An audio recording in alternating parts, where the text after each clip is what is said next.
ओम श्री गणेशाय नमः। ओम गं गुरुवे नमः। ओम नमः शिवाय। शिवजी सदा सहाय।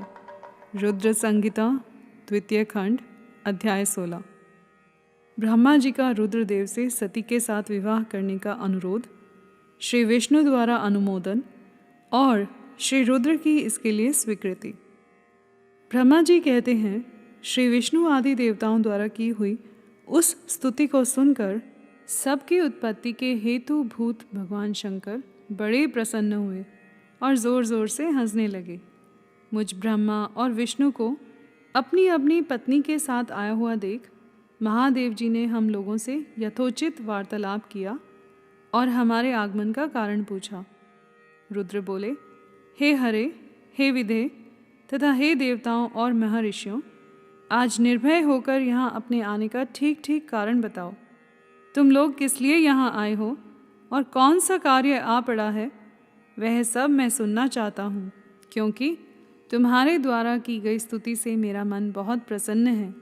मुने, महादेव जी के इस प्रकार पूछने पर भगवान विष्णु की आज्ञा से मैंने वार्तालाप आरंभ किया।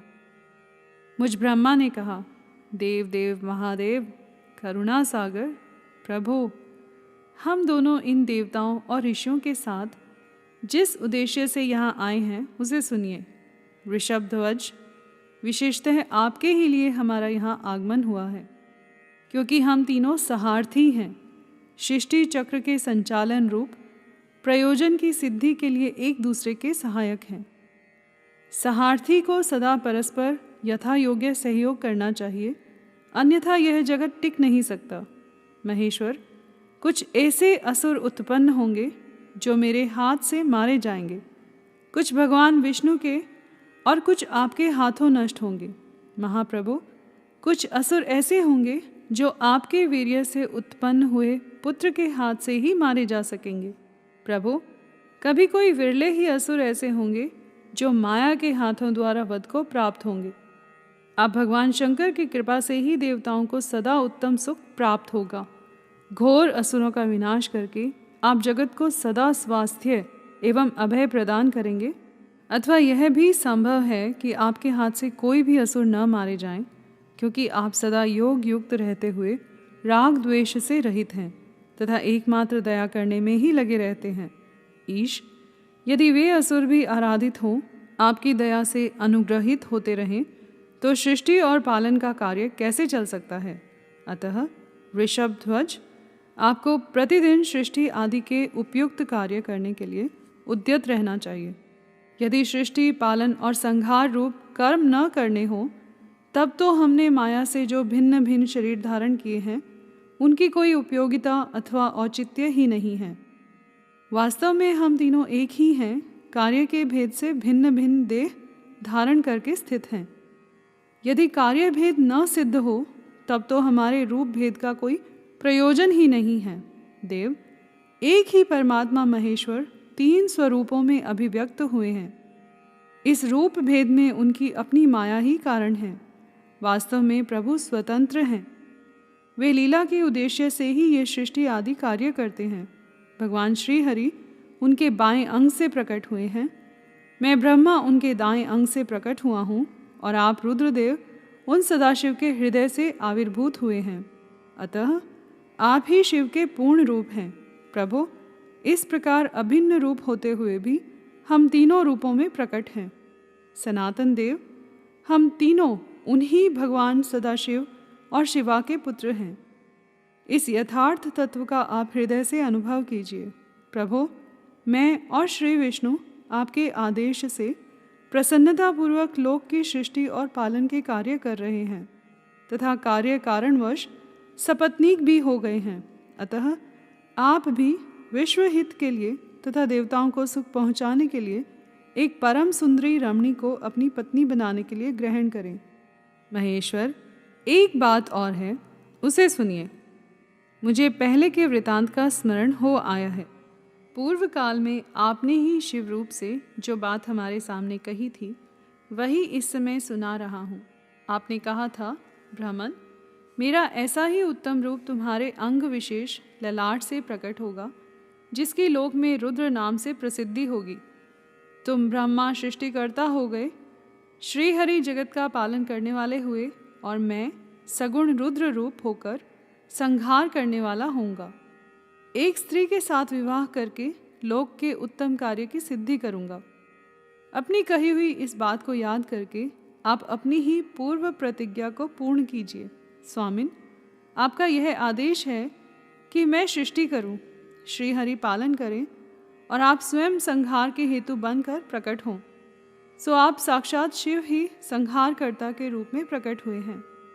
आपके बिना हम दोनों अपना अपना कार्य करने में समर्थ नहीं हैं। अतः आप एक ऐसी कामिनी को स्वीकार करें जो लोक हित के कार्य में तत्पर रहे। शंभो, जैसे लक्ष्मी भगवान विष्णु की और सावित्री मेरी सहधर्मिणी हैं, उसी प्रकार आप इस समय अपनी जीवन सहचरी प्राण वल्लभा को ग्रहण करें। मेरी यह बात सुनकर लोकेश्वर महादेव जी के मुख पर मुस्कुराहट दौड़ गई। वे श्री हरि के सामने मुझसे इस प्रकार बोले। ईश्वर ने कहा, ब्राह्मण, हरे, तुम दोनों मुझे सदा ही अत्यंत प्रिय हो। तुम दोनों को देखकर मुझे बड़ा आनंद मिलता है। तुम लोग समस्त देवताओं में श्रेष्ठ तथा त्रिलोकी के स्वामी हो। लोकहित के कार्य में मन लगाए रहने वाले तुम दोनों का वचन मेरी दृष्टि में अत्यंत गौरवपूर्ण है, किंतु सुरश्रेष्ठगण, मेरे लिए विवाह करना उचित नहीं होगा, क्योंकि मैं तपस्या में संलग्न रहकर सदा संसार से विरक्त ही रहता हूँ और योगी के रूप में मेरी प्रसिद्धि है।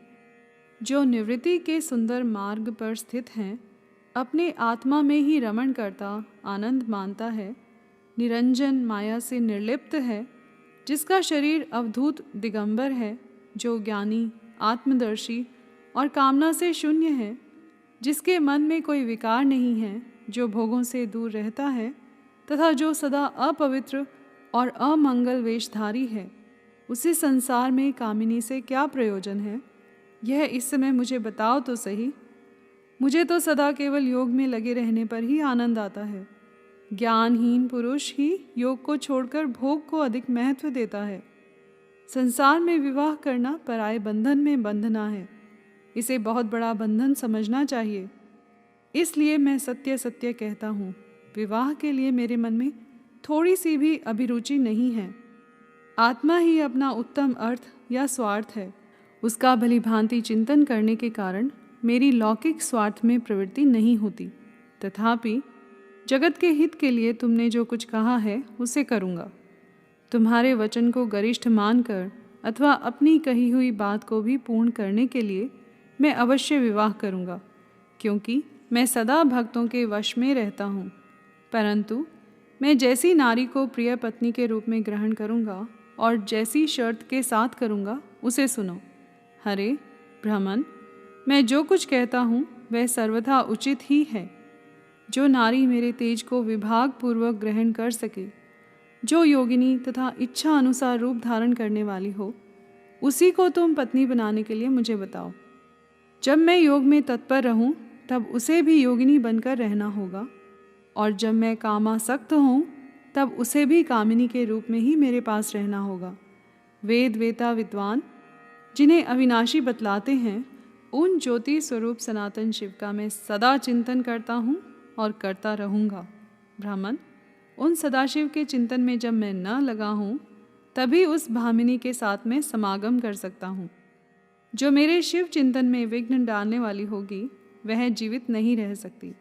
उसे अपने जीवन से हाथ धोना पड़ेगा। तुम, विष्णु और मैं तीनों ही ब्रह्म स्वरूप शिव के अंशभूत हैं। अतः महाभागगण, हमारे लिए उनका निरंतर चिंतन करना ही उचित है। कमलासन, उनके चिंतन के लिए मैं बिना विवाह के भी रह लूँगा, किंतु उनका चिंतन छोड़कर विवाह नहीं करूँगा। अतः तुम मुझे ऐसी पत्नी प्रदान करो जो सदा मेरे कर्म के अनुकूल चल सके। ब्राह्मण, उसमें भी मेरी एक और शर्त है, उसे तुम सुनो।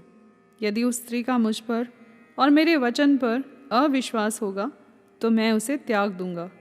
उनकी यह बात सुनकर मैंने और श्री हरि ने मंद मुस्कान के साथ मन ही मन प्रसन्नता का अनुभव किया।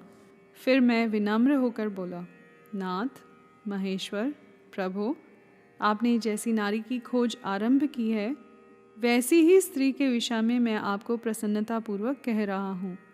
साक्षात सदाशिव की धर्मपत्नी जो उमा है, वे ही जगत का कार्य सिद्ध करने के लिए भिन्न भिन्न रूप में प्रकट हुई हैं। प्रभु, सरस्वती और लक्ष्मी, ये 2 रूप धारण करके वे पहले ही यहाँ आ चुकी हैं। इनमें लक्ष्मी तो श्री विष्णु की प्राण वल्लभा हो गई और सरस्वती मेरी। अब हमारे लिए वे तीसरा रूप धारण करके प्रकट हुई हैं। प्रभु, लोकहित का कार्य करने की इच्छा वाली देवी शिवा दक्ष पुत्री के रूप में अवतीर्ण हुई हैं। उनका नाम सती है। सती ही ऐसी भार्या हो सकती हैं जो सदा आपके लिए हितकारिणी हो। देवेश, महातेजस्विनी सती आपके लिए, आपको पति रूप में प्राप्त करने के लिए दृढ़तापूर्वक कठोर व्रत का पालन करती हुई तपस्या कर रही हैं। महेश्वर, आप उन्हें वर देने के लिए जाइए, कृपा कीजिए और बड़ी प्रसन्नता के साथ उन्हें उनकी तपस्या के अनुरूप वर देकर उनके साथ विवाह कीजिए। शंकर, भगवान विष्णु की, मेरी तथा इन संपूर्ण देवताओं की यही इच्छा है। आप अपनी शुभ दृष्टि से हमारी इस इच्छा को पूर्ण कीजिए, जिससे हम आदरपूर्वक इस उत्सव को देख सकें। ऐसा होने से तीनों लोकों में सुख देने वाला परम मंगल होगा और सबकी सारी चिंता मिट जाएगी, इसमें संशय नहीं है। तदंतर मेरी बात समाप्त होने पर लीला विग्रह धारण करने वाले भक्त वत्सल महेश्वर से मधुसूदन अच्युत ने इसी का समर्थन किया। तब भक्त वत्सल भगवान शिव ने हंसकर कहा, बहुत अच्छा, ऐसा ही होगा। उनके ऐसा कहने पर हम दोनों उनसे आज्ञा ले अपनी पत्नी तथा देवताओं और मुनियों के साथ अत्यंत प्रसन्न हो अपने अभीष्ट स्थान को चले गए। यहाँ पर अध्याय 16 समाप्त हुआ। कर्पूर गौरम करुणावतारम संसार सारम भुजगेंद्रहारम सदा वसंतम हृदयारविंदे भवम भवानी सहितम नमामि।